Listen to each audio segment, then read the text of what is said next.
President Biden speaking moments ago on the ceasefire into effect. He did this in South Carolina. Let's take a quick listen. Today alone, we anticipate several hundred trucks will enter the Gaza Strip probably as I'm speaking. And after so much pain, destruction, loss of life, today the guns in Gaza have gone silent.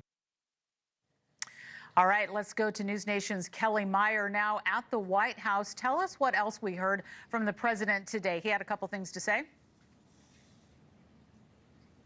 Yeah, hey there, Laura. So President Biden speaking there in South Carolina today. He was there for another trip, but took a moment to deliver remarks this morning about the remaining hostages, 3 of whom are being released today. Those 3 women that were released, as our other reporter was talking about just moments ago. The 2 American hostages that he was hoping would be released, they aren't coming out just yet. That they will be included in the phase 1 of this deal, but they won't be coming out today, Sunday, as he was hoping. But he did speak to this moment and how long they've been working towards reaching this ceasefire and hostage deal. He talked about the framework that he introduced several months ago, the phased approach that we're talking about, phase 1, where they release some of the hostages and reach that temporary ceasefire, then phase 2, moving into a more permanent ceasefire, and then phase 3, beginning with the rebuild in Israel and Gaza and their futures there as well. President Biden also talked about working hand in hand with the Trump administration on this. Both of their envoys have been working on this ceasefire and hostage deal with the mediators in Doha earlier this week to get those remaining details ironed out. So he did speak to just how big this moment is and how much this means to those families of these hostages as they wait for those American hostages to return home as well, Laura. Kellie, tell us a little bit more about President-elect's response. Tell us about Trump's response. I was going to say there's a lot of moving parts today, and that is quite literally because you've been showing us on your feed moving trucks at the White House. So we've got Biden moving out, Trump about ready to move in. What is he saying about what has happened here today? Yeah, and you're certainly seeing President Biden working up until the very last minute. This is his last full official day in the White House, and you may see some moving trucks there behind my shoulder as they are moving things out as he is out of the White House today.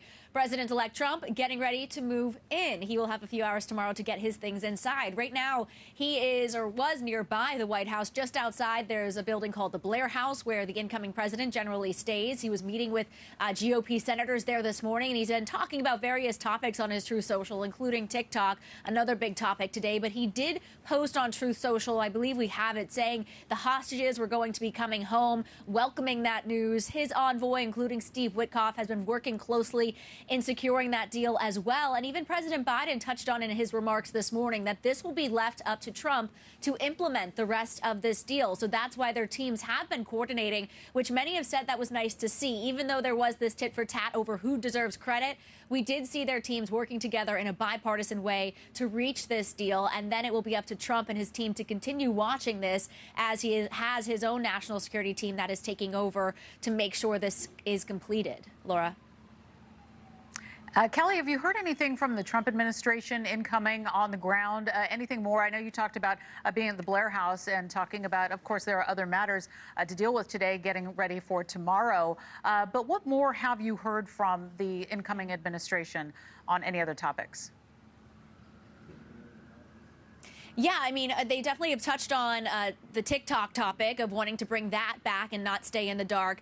President-elect Trump has been speaking about that. He also has many events here in Washington, D.C. today, going to Arlington. He has a rally here today, and then he has, of course, his events unfolding tomorrow, though they have moved inside due to the moving in cold weather that we're going to see. He'll have the parade at the arena, the same arena he's going to be at today. That will be tomorrow. He'll come over there after his swearing in.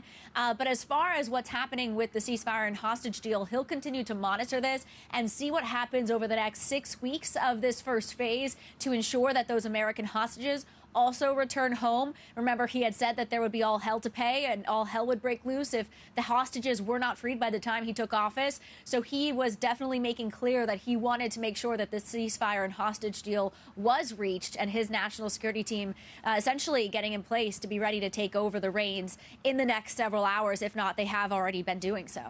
Thanks for watching. Go to joinnn.com to find News Nation on your screen. And don't forget to click the red subscribe button below to get more of News Nation's fact-driven, unbiased coverage.